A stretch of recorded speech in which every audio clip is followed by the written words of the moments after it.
whenever this kicks over onto the YouTubes. It looks like it's getting there. Welcome, supers, to something a little different than I have done in the past. Oh, we have actually somebody else joining us as well, which is great, which is awesome.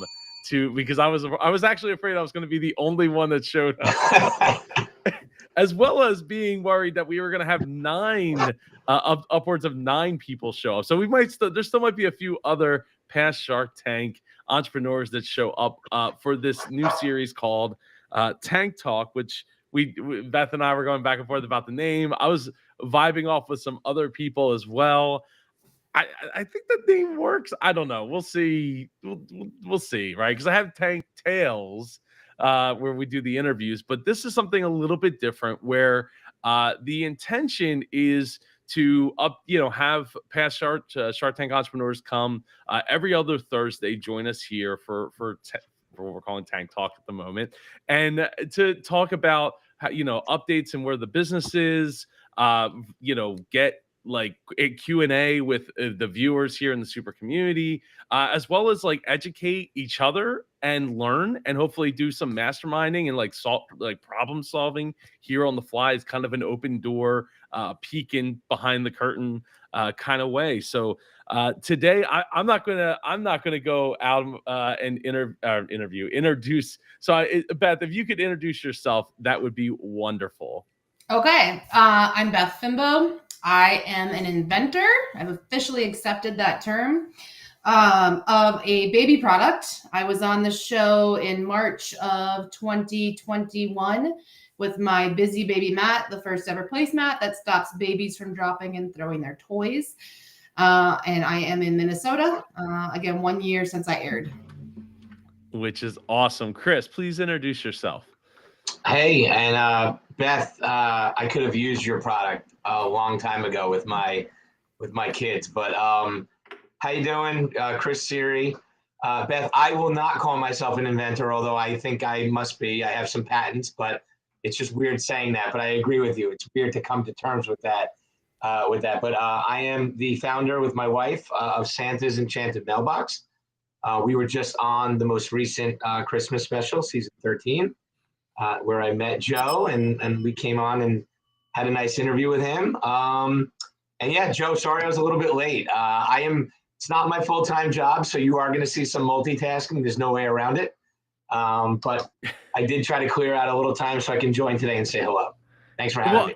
No, I appreciate you taking the time. I know it was short notice. Like, this all came together Thursday, or not today's Thursday, like 2 days ago. I started messaging everyone, and it came out of the conversation that I had with Hans Dose, who was just on Shark Tank like back in December, with the tentacle, the tripod with the suction cups. And we did our interview that actually airs on Saturday, and he was like, oh well, like this interview is great, but like, is there any way to do like a live, have you done any live streams or anything like that? And I was like, it's kind of hectic to coordinate with a bunch of people, but now that the network has grown to so many Shark Tank entrepreneurs, it's like, oh well, if we get, we put it out to 20 or 30 people and then we get 2 or 5. I thought I was actually potentially getting 9. I was having a panic attack about that, because I was like, how do I, navigate that many people and make sure everybody has an opportunity to speak and talk and learn and teach and all that. So having 2 or 3 or 4, maybe even 5 is much easier, much more manageable from a live stream standpoint. But I wanted to bring up the top, like Chris, you brought up mentioning that you're an inventor, or not. You don't classify yourself as an inventor, but I think that's an interesting term. And obviously, not everybody that gets into Shark Tank is an inventor. So I would love to get some thoughts on the word inventor and what that means to you, and do you take that word to heart? Like, does it mean as much as like the word, say, entrepreneur means to others? Yeah, well, for me, Joe, is that I had the idea, and to me, granted, I have an engineer in the family, thankfully, saved me a lot of money with prototypes, but It's interesting that you mentioned that, because when it came to life and I had my first prototype and we started and we got our patents and we didn't really have a company yet, it was a local paper that wanted to do a story. They thought it was creative and they listed me as an inventor. And I remember feeling somewhat guilty because I was like, well, the engineer really brought it to life, but he said to me, no, it's you. You had the idea, you knew what it wanted to do, you just didn't know how to make it come alive. So it was tough to come to terms with that. And still to this day, when something is listed or there's a story and they write the word inventor, when I think of inventor, I think of like scientists coming up with something special that's going to do amazing things for society. And that's my mindset. But again, it's a term that I am happy and proud of. But I just like to, I like to go with the word founder because that's kind of it. It was a business and a company. But I think us collectively as a family, myself, my wife, my father-in-law, everyone behind the idea, I think that we're all the inventors. That's kind of how I see it. Maybe a little humble approach to that word. And what about you, when Beth said that early on, I laughed because it was very relatable to me. No, it's totally true, Chris. Like I still have to like make myself say it and believe it. And the only reason I do believe it now is because, obviously I invented the product I came up with, but now I'm on my maybe 5th or 6th. I just got off the phone with product developers today with my next 2 inventions, my next 2 ideas, the things I'm producing that don't already, like, I guess an invention is something that didn't already exist. Yeah. And so I'm creating things that didn't already exist, which are technically new inventions, which would make me technically the inventor. But like you said, my developers are the ones that are doing the CAD drawings and the mechanically making it work correctly. Yeah. And they're listed on my patent with me. So I would consider them and I the inventors. Yeah. And you know what, Beth, we're proud because it is awesome. And every once in a while I have to kind of remind myself too, like, oh yeah, we came up with an idea and that did not exist. So it's a cool way to kick off this topic because it was something immediately relatable for me. Yeah, I think that sometimes I think we get hung up on terms and like what we aren't sometimes a little too easily because there's a lot of people out there that might not consider themselves like an entrepreneur, but they do have like a quote unquote side hustle. And then there's also people who where they want to consider people entrepreneurs, but it's really not that. Like I wouldn't consider and I don't want to catch any flack for this because it's awesome if you do it, but like Uber driving is not, that is, I would say it's more of a side hustle than, classifying, even though I think that Uber would love to classify those people as entrepreneurs and like the next wave of go-getters and things of that nature. Sure. It's a bit tough, but the inventor thing. I mean, what's funny when I think of the word inventor, I think of I can't think of his name, but Tommy Pickles' dad from Rugrats, because he was an inventor, right? Like that was his whole thing was being an inventor. I go to Rick Moranis in Honey, I Shrunk the Kids. That's what I go to. Yeah. Well, him as well. Yeah. My daughter's big fan. My daughter's a big fan. So since being on Shark Tank, Beth, it's been a year since you've been on Shark Tank. What's been going on since that? I mean, it's been since August. You were interviewed here on the channel. So what's been going on your end? A lot.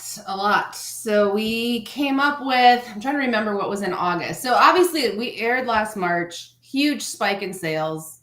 You're going to get with national publicity. I think we did 6 weeks of sales in 3 days. Woo. And it was awesome.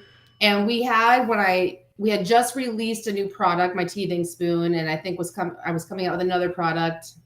So we grew the product line in the last year, and now we're developing another line of products for toddlers because my kids, who are now 2 and almost 5, were the inspiration for the baby products, but they're not babies anymore. They're toddlers. So now it's just like my day-to-day life. I see them and what they're doing, and I'm just coming up with new ways to make those things easier. So my oldest son is learning how to write. His little brother's trying to copy him.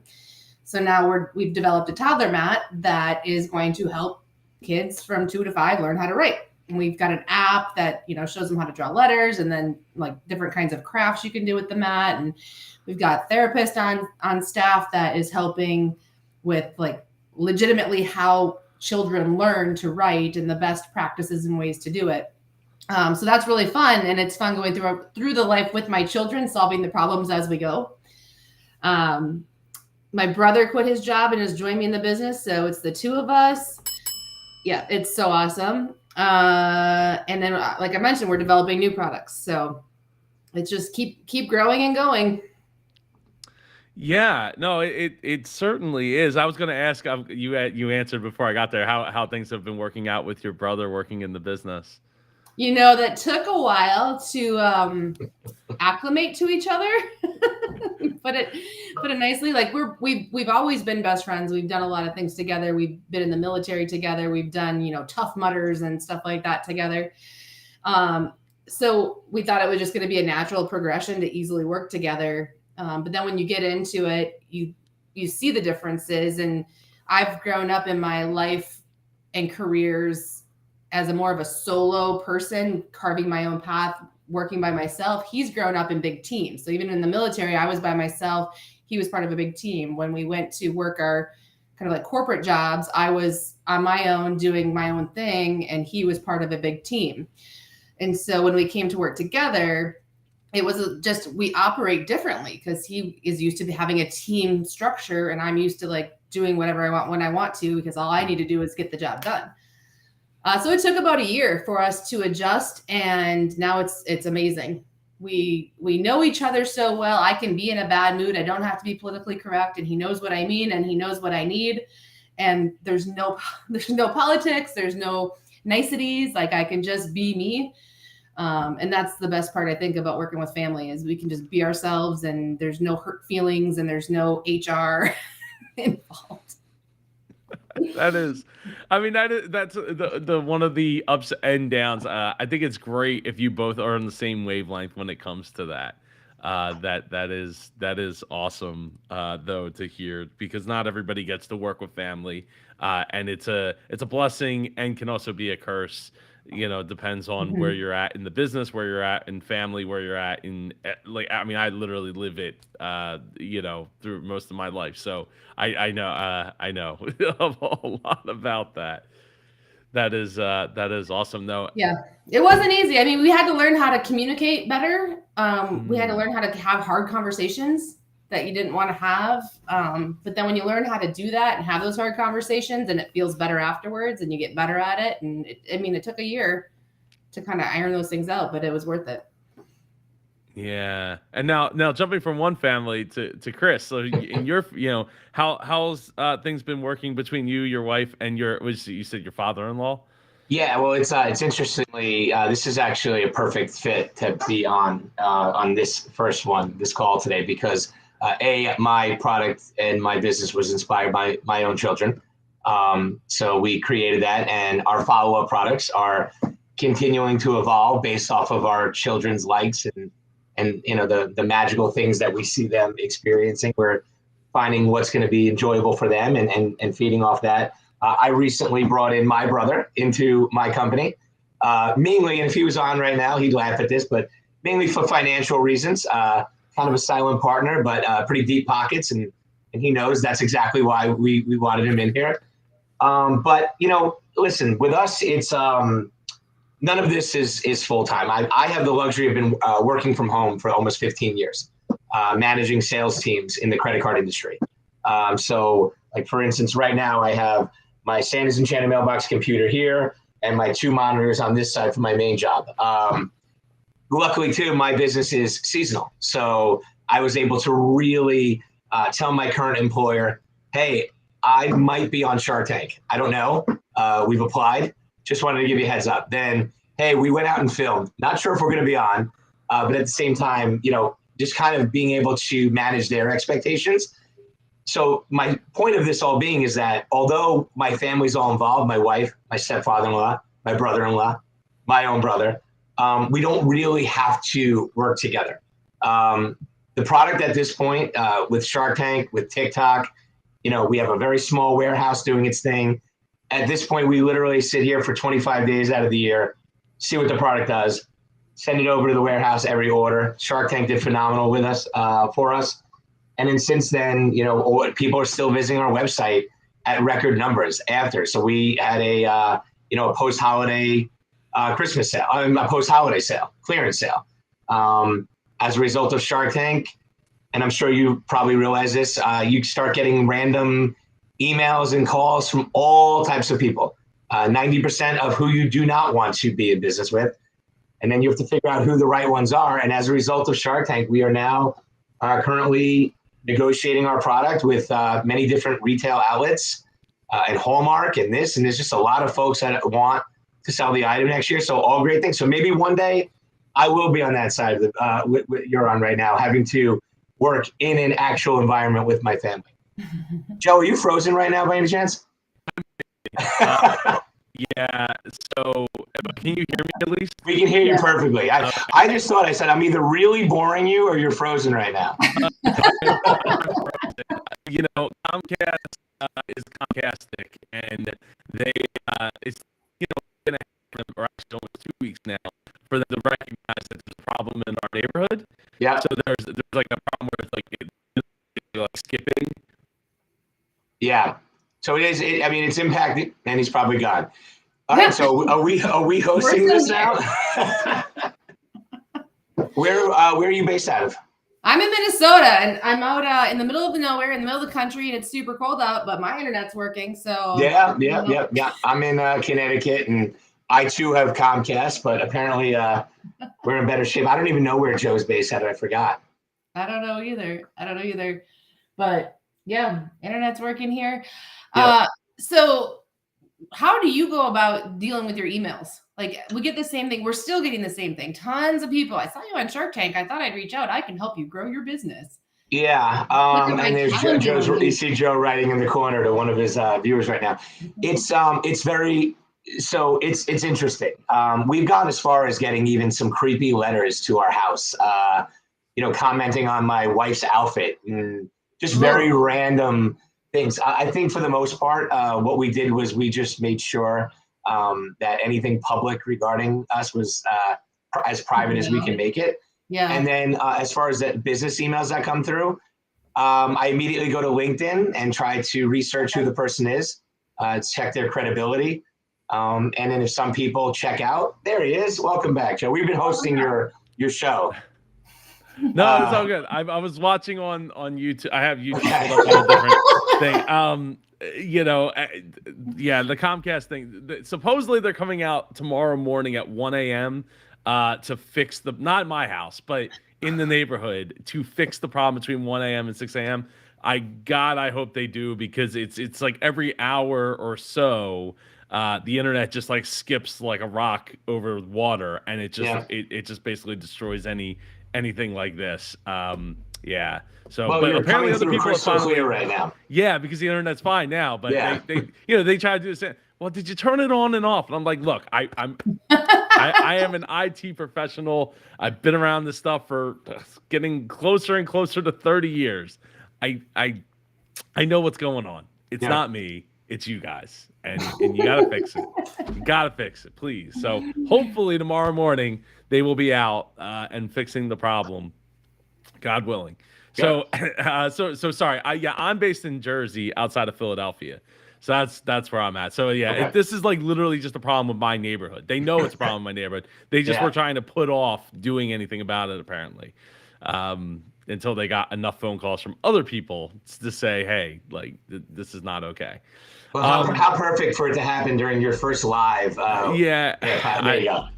I know. Well, it's one of the reasons I haven't. Well, actually, it happened last week too. Last Thursday, I did a live with Sam and Jen for the Business Geeks, and it happened there where I got booted off because it just the internet starts skipping.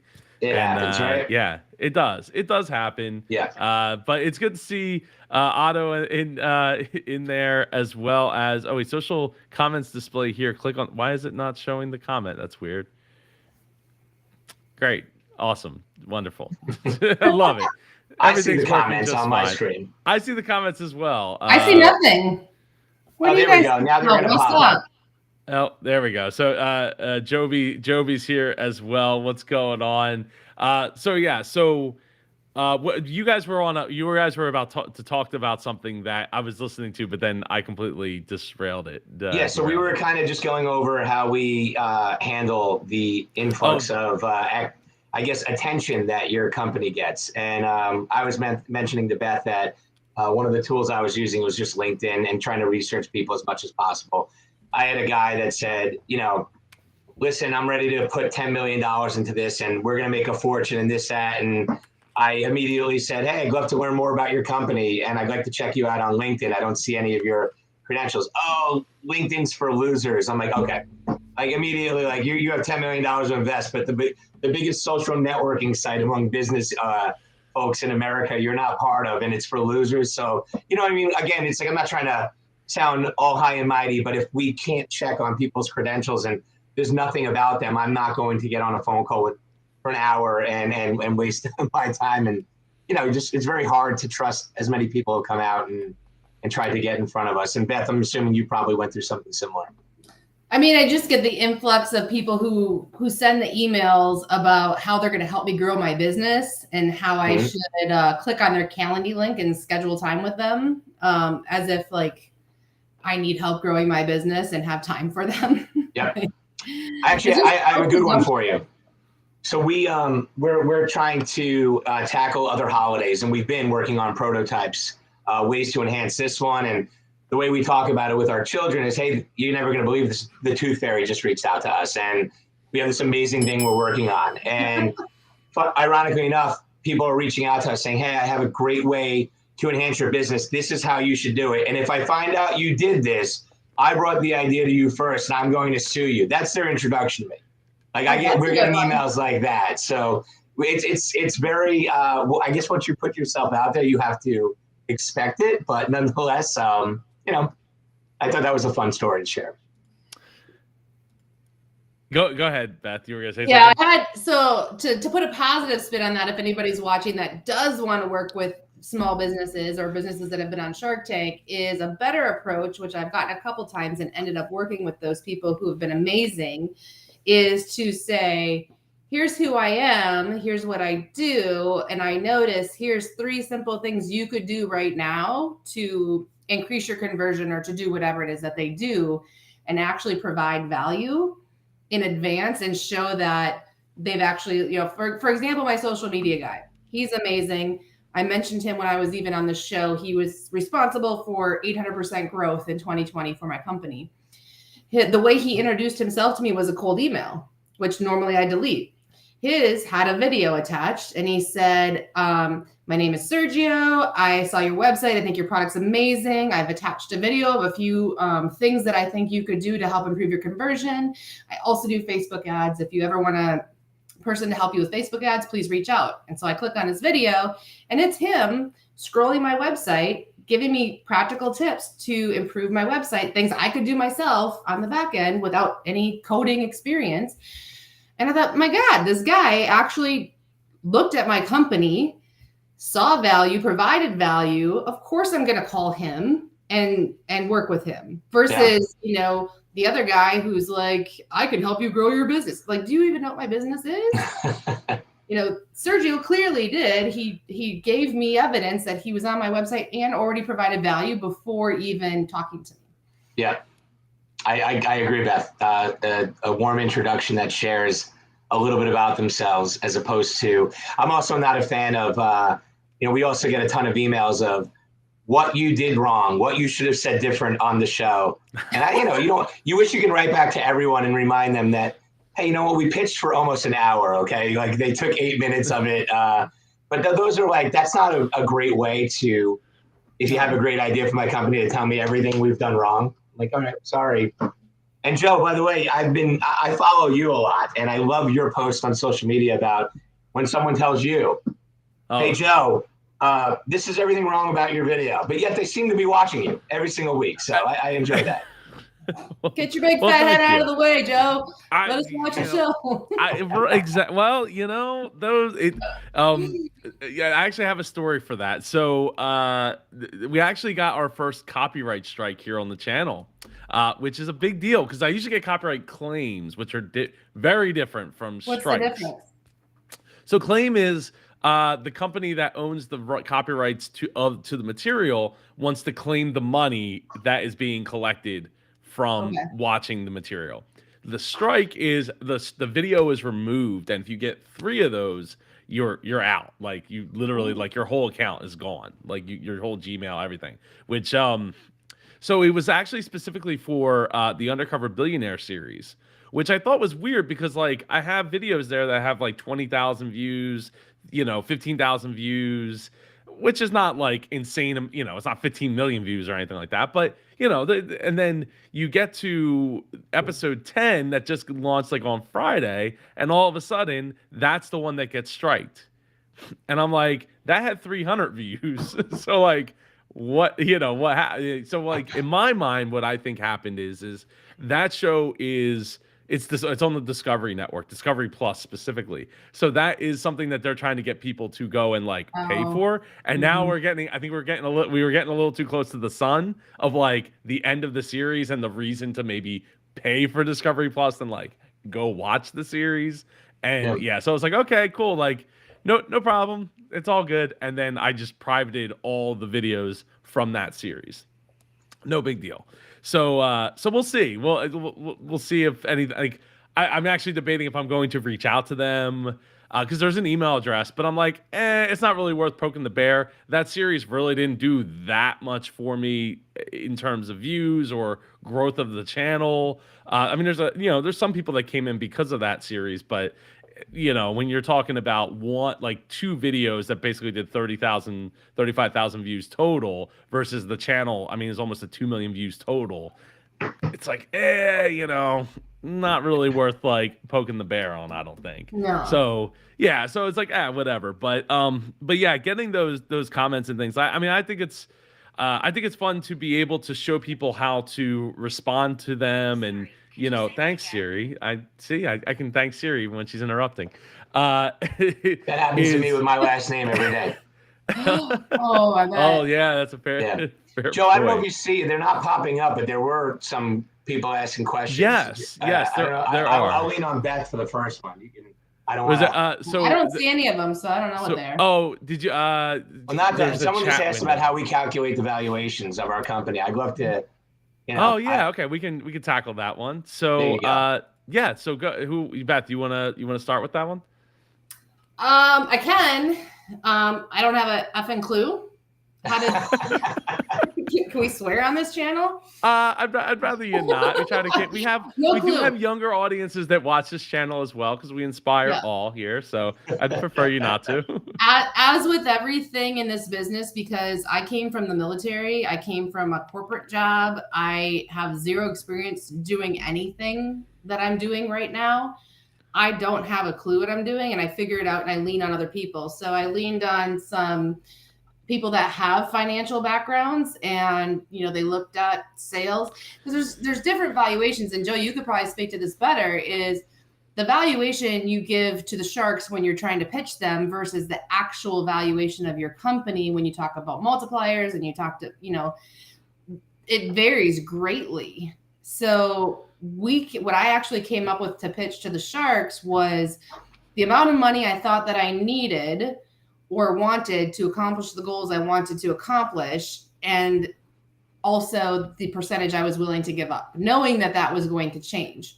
So when they put the initial ask up on the screen, and for me it was $250,000 for 5%, that gave me a $5 million valuation, I think. Mm-hmm. That was really just part of the strategy of knowing that they were not going to give me that.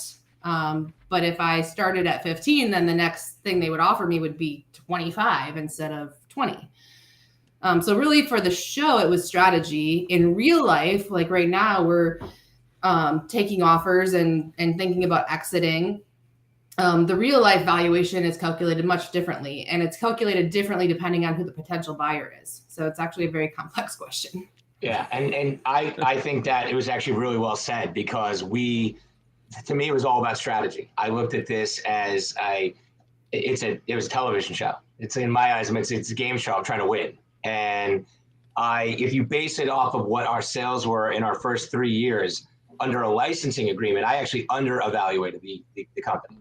But what I was trying to do is give up a larger percentage, knowing, and this part didn't air, that someone would challenge me on the fact that my wife owns a hair salon, that I'm not in this full time, and that we were expecting them to do a ton of the work. I found it interesting when Mr. Wonderful said something along the lines, and they did not air this part, and I wish they did, but he said something along the lines of like, well, it's a seasonal item and you don't do this full time, and I don't want to get involved in a business like that. To what I reply with, I thought I came out here for a Christmas episode. Like, we're all seasonal items that we should be pitching to you. And I said, I said it with all due respect, but this is, we didn't try to pretend to be anything we weren't. And then I kind of came back and said, our evaluation is actually under-evaluated if you look at what the sales have been. But for the most part, what I did was I took a look at the inventory we had for this upcoming Christmas season. I imagined that we sold everything at cost.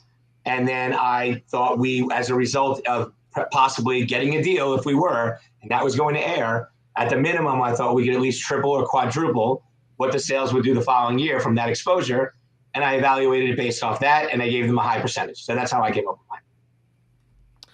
Yeah, I mean, I think that's a good good thought process on both ends, right? Because getting the right amount of money that you need to do a thing, right? Like ideally, that's one of the reasons that you want them there, right? And if it's advice, then maybe you go lower on that amount. But it's also gauging the percentage that you'll need in order to get them interested, but also not give away the whole the whole business in the process. And Yeah. Depending on how much you own versus everybody else in the company, it is a very different. The other thing that factors into it when you talk about like the real valuation that you would get outside of Shark Tank. I mean, the goal of being on Shark Tank, not only to get a deal, but to make sales go burr, right, and just like make it happen. So, when because we see like Mark said, oh, Kevin can't get past the valuation, and the whole the whole point of being here is so that sales go burr, and then the valuation doesn't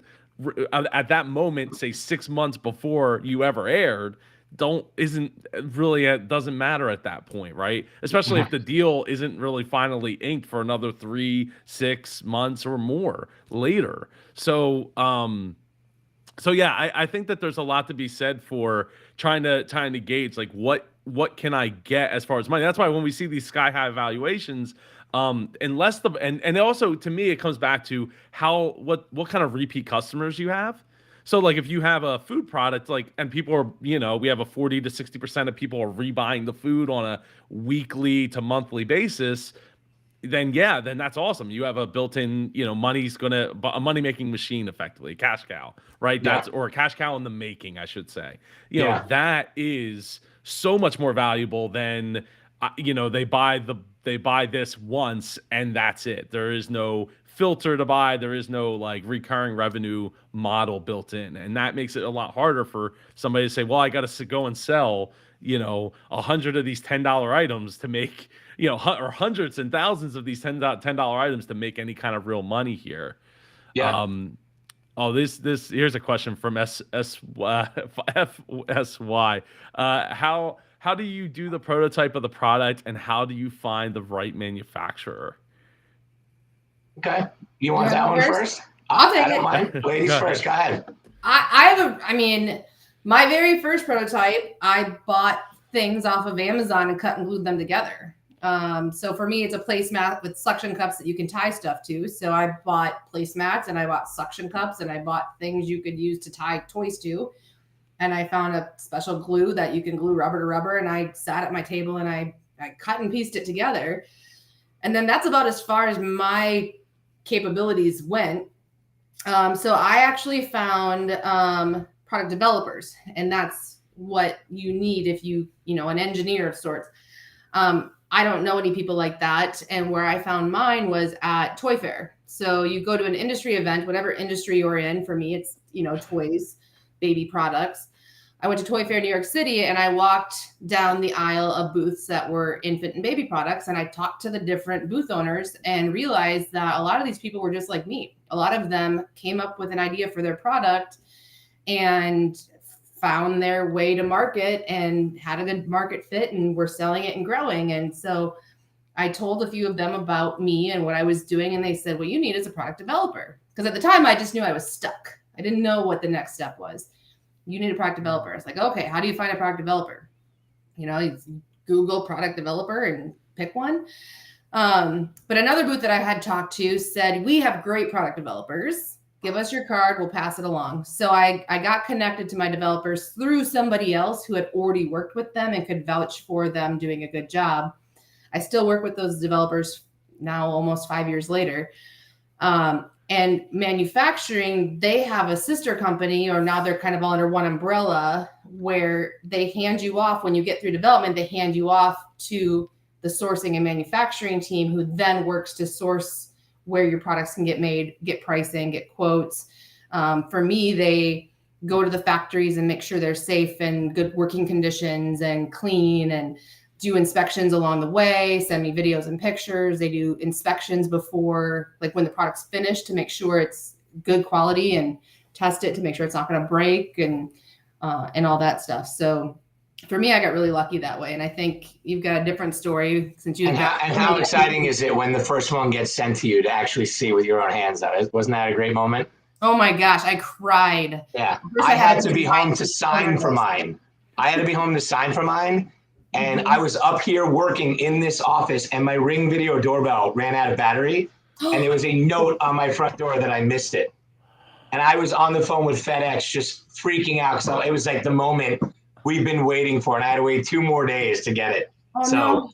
Needless to say, I've never not charged that battery again. But, with me, it was it was a little different. Joe, I know you have viewers of all ages, so let's just say that we needed to take a decorative Christmas mailbox and find a way for your letter to magically disappear. Mm-hmm. And the mailbox just doesn't do that on its own. So we had to get creative. So at first I was playing around with ideas and, just coming up with different ways that it can appear that the letter has magically disappeared. And then luckily enough, my stepfather-in-law, as I mentioned, is a retired engineer. Not in this space whatsoever, and funny enough, was not a big fan of Christmas until now. And we made one out of wood, just with not battery operated, just to kind of get an idea. And we wanted to see proof of concept. Took that first one home. My son, who's 10 at the time, was 3 or 4. I got a great video of it. I'll have to show you one day, Joe. I'll never forget. He had a fever and he wasn't feeling good. And I said, "Hey, I need you to try this. This is." I'm like, this one, it's going to happen. Like at first, the ones we were playing around with, I would make him turn his head and find a way to distract him. I'm like, shut that door, raise that flag, open it. It's going to be gone. And once we saw his face, it was like, all right, we have to take the next steps.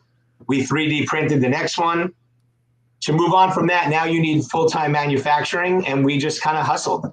I went on LinkedIn, which is my go-to, and I already had my patent, my trademark, my website, the idea, all before I started hustling around. And I went to find a partner that not just had the pockets for it, but knew what they were doing. Okay, yes, we can fund this, but we can also help mass market this. So my whole thing was, I would say it was the easier way, because once we found the right partner, we can sit back and watch them help develop a brand. And then once that brand was developed, we, in the long run, we inherit that back and then go full time with it. So that's kind of where we're at right now. We went with the licensing route.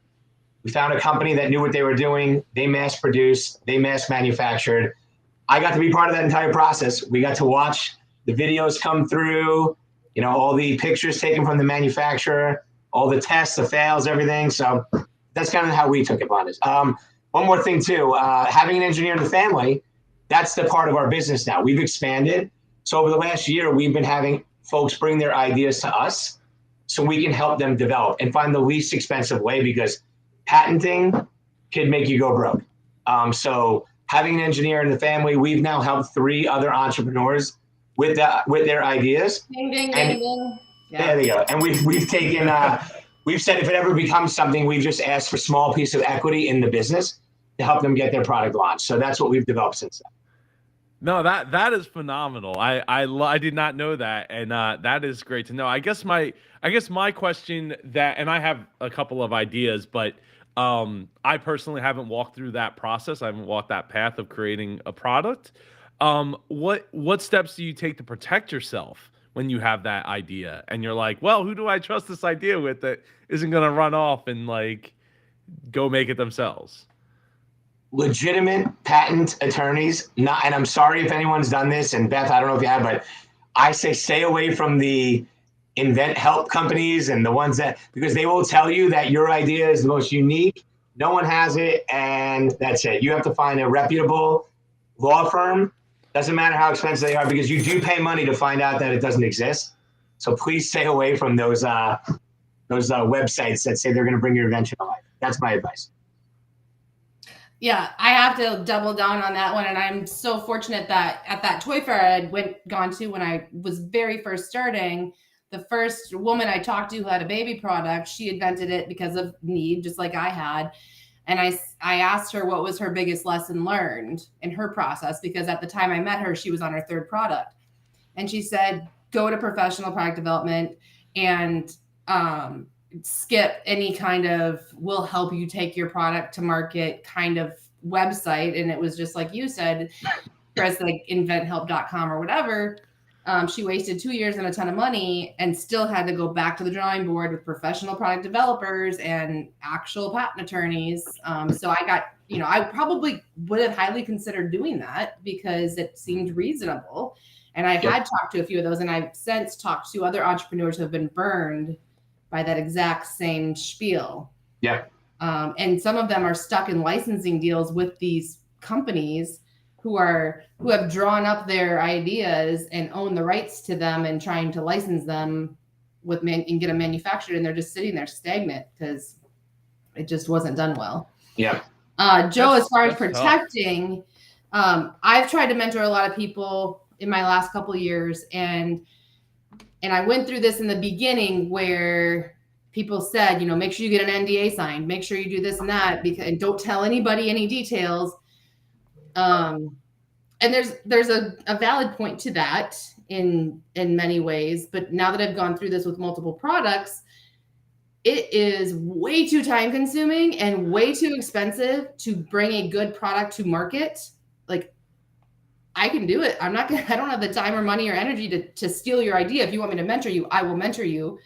And I'll happily sign an NDA. I don't care, but you don't have to worry so much about that if you're talking to someone who will hopefully help you, or, you may hire their services. Now, if you're talking to someone who's in your industry, who has the time, money, and resources to rip you off, then yes, be careful, be cautious. I filed my first provisional patent early on, and I did it by myself because you can do that and it's affordable. Come to find out later, it was completely worthless. Just to protect myself, or what I thought was protecting myself. Now we are 7 patents later, learned a lot of lessons, but one that I learned is that a professional, good patent attorney is worth every expensive penny. And you're right about expensive. I stopped wishing them happy holidays in an email because I was afraid I was going to get charged for their response. All right. Exactly. Yeah. So yes. I completely agree with you on that. I don't respond almost ever. Like, I literally just, if I don't have to, because I don't want to see that extra 0.15 added to the invoice. Unbelievable, right? It's unbelievable. Mm-hmm. Yep. To go back to the invent help, I think it's tough, right? Because you go to their website, it's like existed since 1980 something, 84, 86 or something like that. And it's like, wow, they can't be that bad if they've existed that long, right? Like they must be doing something right. But the NDA part, the problem with the NDA is depending who you're going to ask for help, they might have the money to just be like not care about your NDA and just be like, yeah, sue me. It don't matter. Yeah. Oh, you're right. A patent is only as strong as deep as your pockets are. I mean, that's an absolute truth. A contract, right? And you're right, but anything. You're right. You no matter what, if someone thinks that, hey, you know what, take me to court, you probably don't have the money to fight this. You have to take that risk, right? It is. I mean, it's all about risk, right? That's part of the entrepreneur journey. That's part of inventing. It's part of taking any kind of chances. It's stepping out of line, period, from the basis of what societal norms are. comes with that risk of what's going to be the blowback. I mean, even doing this channel, right? Like I could literally wake up tomorrow and it just be gone. And I mean, I still have my website, still have my podcast, still have my email, like newsletter. It's not the end of the world, but it's a risk that we take to be able to help people in the world. And that's just one, comes with anything that we do. The question Joby or Jobby came with was extended. So how does your revenue, sales, profit margin, etc. come into play when you create your valuation? Now, I mean, both of you kind of already answered that, but was there a extension to your question that would fit that a little bit? Or yeah, I can briefly say that our profit margins were a little thin for probably a shark's tastes. So obviously, I think it didn't necessarily play into how we had evaluation, but more importantly, how we spoke on that and defended that. And I think that you can utilize and be pretty transparent about your, to what we spoke about earlier, our inexperience. My main point was to share, listen, our margins are thin. The cost of my product is too high, but look at where it's gotten me today. I'm in front of 5 of the most successful entrepreneurs, and I'm looking for some guidance and advice on how we can drive that all down and become more profitable. Obviously, we have a product. Obviously, it's selling. So here we are. So, again, I felt good about my valuation, but I was just able to be transparent and utilize our weaknesses as kind of strengths in a way. I think for me, those revenue, sales, profit margin is what kept the sharks from being mean to me, because I had great profit margins and I had decent sales and revenue, and so I think that just made them be nicer to me and not. I mean, of course, I think with most evaluations, unless you're grossly low, they always give you a hard time about your evaluation being too high. In real life, the valuation, highly depends on these numbers, and profit margin is huge, as well as the revenue. So that's just like I said, it's really in real life more complicated than what you see on the show, and it takes a lot of different formulas and numbers depending on who you're talking to really determine that valuation. Yep. I think that's a key. The last thing you just said was the key there. It depends on who you're talking to, because everybody you can say, oh, well, this industry does it by a multiple of blah, blah, blah on profit margin or I'm sorry, on profit versus revenue versus, like the sales velocity and again, repeat customer business versus, how fast are we selling? What kind of product are we selling? Do people need it versus want it? Is it an industry that the person is already in and can like slot it right into where they're already at and be able to say, get that profit margin up because they're able to reduce those costs immediately? And have a built-in customer base that's like, ooh, it's worth more to me than it would be to say just anybody. I mean, that's when I work with businesses, that's one of the things, like when we're talking about businesses that are looking to sell or looking down the road of like, ooh, 5 years from now, how do I retire? I don't have anybody to sell this to. Or what am I going to do and how do I take myself out of it? That's where we start talking about the, building the processes and things of that nature. And it's just one of the, like, what you have to be thinking about from if I'm the kingpin and you take me out of it, then this business is worth a lot less to a lot less people. You know what I mean? Versus if you can have the processes in place and it's like, oh, we are operation where it's like, ooh, Beth, you can buy this business and it's literally it's turnkey. You can plug it right into what you're already like all the operations you already have going on. And I don't have to be here because like if I got run over by a bus tomorrow, all of a sudden it's gone. It's worth a lot more because it's not all falling on one set of shoulders that you will be pulling out from under that business. Yep. So I agree. The other another question from I don't know if I'm saying your name right. I mean I'm terrible with names, but Jobby, would you rather take a loan with smaller equity, as Kevin would often say, or take equity as some of the other sharks like Mark or Lori say. And thank you so much, guys, for joining, and Joe hosting this. Well, you're very welcome. So I personally would rather give up more equity. I don't know if we're saying when we say take equity, I'd rather give up more equity to have a very successful and smart entrepreneur with the kind of reach that any one of those sharks have any day of the week over a loan. I said from the beginning when we came up with this product that if someone called me tomorrow and said, here's $5 million, this is the greatest thing since sliced bread, I wouldn't know what to do with that money. I would end up, I just wouldn't know what to do. So to me, it was more, a loan would not be for my particular business, and in the position we were at, in the age of our business, it wouldn't make sense for us.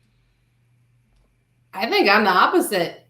I still wouldn't know what to do with that $5 million, but I'd rather take that money, figure it out, and keep my equity. See, I don't want to lose someone else's $5 million, though. I want to keep all my fingers, Well, it depends I'm from Long Island. Maybe our loan sharks are a little different here.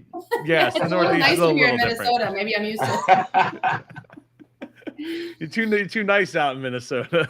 Yeah, I'm all about taking a loan and giving up less equity. I like owning and having control of my company and what I'm doing. Even though I don't have experience here, I feel like I've done a good job and I'm learning and I have control. And maybe I've just got control issues, but I like being able to make the decisions and not have to answer to anybody else. Yeah. See, I was willing to go. I went into this. My wife, who's unfortunately not here right now, I wanted to go as high as, I was going to say, let's give them 49%. We'll remain majority owners, and then they'll know I mean business. But truth be told, I'm a little different. It's a seasonal item. I'm okay with it. If this thing becomes the next elf on the shelf, 49% will pay for my kids to go to college, and I won't have to work again. That's kind of how I was looking at it. So that's really my strategy, and I completely respect that, because this is your full time, correct? It is now. It wasn't until 6 months ago. Yeah, and see, maybe my mindset needs to develop into the point where it could be. And you know what? After this year, it could very well be something that we do full time. I don't think that I've evolved enough to believe in that. So maybe that is why I feel, hey, just take it, run with it, and make me some money while I sit back. But that could change. So I respect and appreciate what you're saying on your end. And I love the fact that we have two totally separate ideologies, business setup models here with us today on this first ever Tank Talk.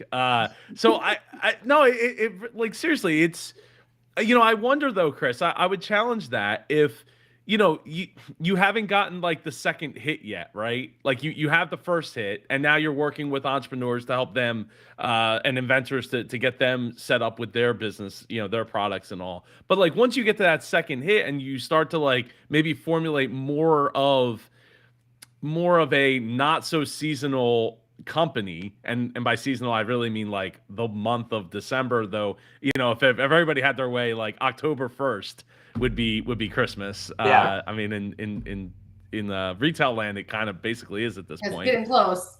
Yeah. I mean, really, pretty much. Yeah. So I just wonder if I wonder if you will come around to that as your business continues to develop and ideas come flowing through, and other other product opportunities come your way. It's funny, Joe, it's because we've had this conversation 1,000 times in our house, and all the what ifs, and I am looking forward. There's a great question that's coming up that I'd like to share, but my thoughts on. But to kind of wrap this up, that answer up for me is that I think I've lived under the wing of corporate America for far too long, where it is from the companies that I work for and that pay me my biweekly salary and my health insurance and taking care of my kids. To me, it's just the type of person I am. I was this is great. I love the little time. Don't get me wrong. We put a lot of time in that month and a half when sales are booming. But to me, it's just when I started to pick up on what this manufacturing looked like, how much was involved in it, with freight going out of control, the stress that came this year, I was as unhealthy as can be. To me, the stress was overwhelming, where I was just you know what? It's only a seasonal item. If we had something that sold all year round, which we hope it can become, then maybe my mindset would be a little different. I think that I was really just banking on experience and hoping that if we did have the right partner, don't get me wrong, I'd be involved as much as I can, the marketing, development, all the fun stuff. But having someone with that true experience of getting something like this, mass produced, mass developed, I probably would have leaned on. Chris, I'm gonna tell you, our mailbox is still in our living room, and the reason is, and we actually have fallen behind on this so far, but we need to do it. Is our kids love Christmas? Like they'll watch Christmas movies like all year, doesn't matter, right? So we want them to send letters to Santa all year round, so that we have like this collection of like Santa letters, not just to maybe help us figure out what to get, to get when Christmas time comes around, but like for the years to come, right? And that kind of thing. So it actually lives in our living room. Joe, I didn't even know you were a customer, so thank you. Are you? No, are you serious? You didn't I really didn't know you had one. Actually, I will share this with your audience real quick. We are developing, I don't have it in front of me, we're developing skins that go over this and represent all different types of holidays, events, birthdays. Some people, I'm not a fan of this, but some people are pushing us for letters to heaven. I don't like that, but just ideas of many different ways that you can continue. That's a great idea.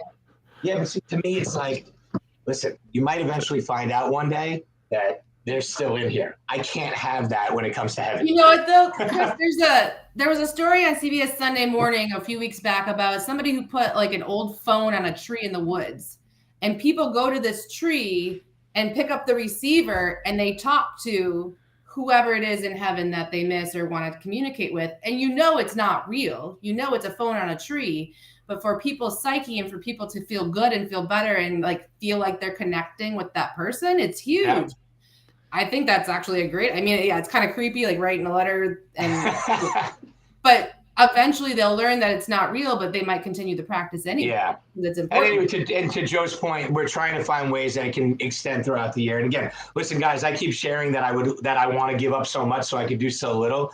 That's not really what I'm going for. It's just I am so busy with my 9 to 5 is a 9 to 9, and I don't think my mindset's there to do it full time. And Chris, I absolutely respect that you took that. There's a reason I worked a full-time corporate job until June of this last year. So the first 3.5, 4 years of my business. And I did the same thing as you. My job knew what I was doing. I was transparent. I did it on the side because I had that income, that insurance, that safety net that I was scared to death to leave. But it got to a point where I was excited about my business, excited about like the time I wanted to spend on my business. And it just is, you gotta do it. You just gotta do it. And you figure out, now my business, because I have extra time and energy to put to my business has grown, and now my business can afford to pay my health insurance. Done. So I still have an income and I still have health insurance because I have more energy to give my business to grow it so it could do those things and I could leave that job. See, look, Joe, look what you formed here, Joe. I need to put a couch behind me and lay down and just connect with Beth more often. This might be can I ask a question before we ask our next one? Beth, I'm assuming, and forgive me, I'm afraid to admit this, I do not watch a ton of the episodes, especially leading up to knowing I was going to be on the show. My wife wanted to watch it every night. I couldn't do it. It was giving me anxiety. I didn't want to overthink things, but assuming you did not get a deal, correct? I got an offer from Lori and I walked away. Oh my Lord. I did not take it. I'm the opposite of you. I watched every single episode to prepare, and I have not watched it since. You got an offer, and you walked away. Got an offer from Lori, and I walked away. Yep. We don't have time to go into that right now. Okay. No, awesome. We do need to wrap up here in a few minutes, but I did want to get to at least the last question here, since I think it's a pretty short question. If all Jovi says, if all the sharks had offered you a deal, the same deal, of course, who would you have chosen and why? So I don't know who wants to. Mark, 100% Mark. I went into my taping knowing Mark was going to be there and thinking, well, he's not going to have any interest. He's not into baby products. And he wasn't, but he was the most supportive person he actually didn't make TV, but he stood up and yelled at Lori at one point, telling her, you're just disrespecting her. And he cheered so hard for me at points in the taping that I felt like I was on his team already. Like his energy, and he's just like the coolest, nicest guy. So for me, that's my answer. That's awesome. I can't wait to watch your episode. I'm actually going to do this as soon as this call is done right now. So for me, my wife and I had different choices. She wanted Lori, and if you watch the show, although they only showed a piece of it, we actually came very, very close to walking out with a deal with her. And they kind of had a lot of back and forths, but that was my wife's choice, and I would have been more than okay with it. I loved Kevin, and I'll tell you why. First of all, from being a fan of the show, I just felt like we still, with this product, might be in a position where we need to continue to license. And I was thinking much bigger. I was thinking Mickey's Enchanted Mailbox and Goofy's Enchanted Mailbox. I'm thinking Disney all over this. And he's a licensing guru. And to me, once again, my mindset kept going, have other people make the money for me.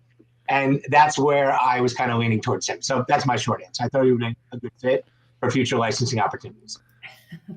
I think that's a fair answer. I think that's, it is hard, on Beth, on your end to walk away from a deal.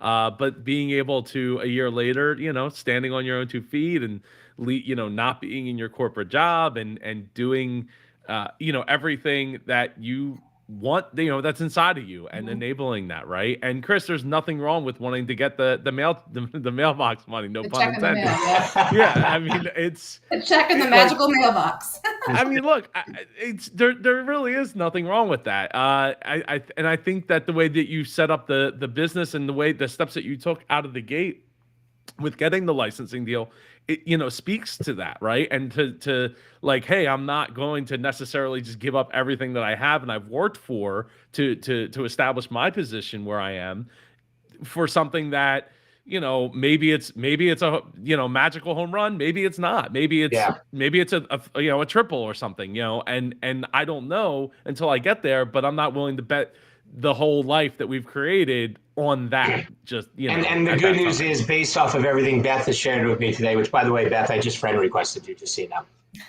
Your friend. Yes, awesome. Please. But I will say that to Beth's point, the dream has not, we did not put the fire out, and we're continuing to develop, because maybe that one thing will happen. For example, these skins, where now all of a sudden I'm on my Shopify account, I'm seeing something sell all year round, and I'm like, okay, now we have something. And you're 100% right. My mindset was still on seasonal risk. We come up with something that starts selling all year round. Now we're in business. So this has been awesome. So thank you. I'm really happy I joined today. I'm so glad you did too. I mean, that was the whole, one of the points of this. Wasn't just to answer the questions, wasn't just to, do the Q&A, but to connect together, to do like an open door mastermind, like I said in the beginning. And look, every time I have conversations and interviews with people, they always feel like they've gotten off the couch, at a therapist session. So I'm appreciative of that analogy. I don't know what the term, sure. Analogy, here in this Tank Talk, and we'll be back in 2 weeks. So not next Thursday. Next Thursday will be Business Geeks with Sam and Jen. And then on the 3rd, we will be back. We'll have maybe Beth and Chris will be joining us, maybe some other Shark Tank entrepreneurs. So get subscribed so you don't miss those. But it's been an absolute pleasure to have both of you. Thank you both for being here. Please, real quick, plug both of your websites and how people can either connect with you and or go and purchase your products. BusyBabyMatt.com is easy for me. BusyBabyMatt on all the socials, and then just on LinkedIn, I'm Beth Fynbo. Reach out anytime. I love to help people with ideas. Okay, and we are SantasEnchantedMailbox.com. That's SantasEnchantedMailbox.com. Use promo code Super Joe Pardo, which we're creating right now for any of your fans for 10% off. Super Joe Pardo promo code. Oh, thank you. Thank you. And way to show up, Beth, there. Anyway. That's what I do. Sorry, Beth. I'm just kidding. We're seasonal, Beth. We got to get rid of I can't have these mailboxes in our warehouse all winter. Got to get rid of them. It has been an absolute pleasure having everybody watch. Thank you all for the questions. Again, we will be back in 2 weeks with another Tank Talk. Till then, take care and go be super.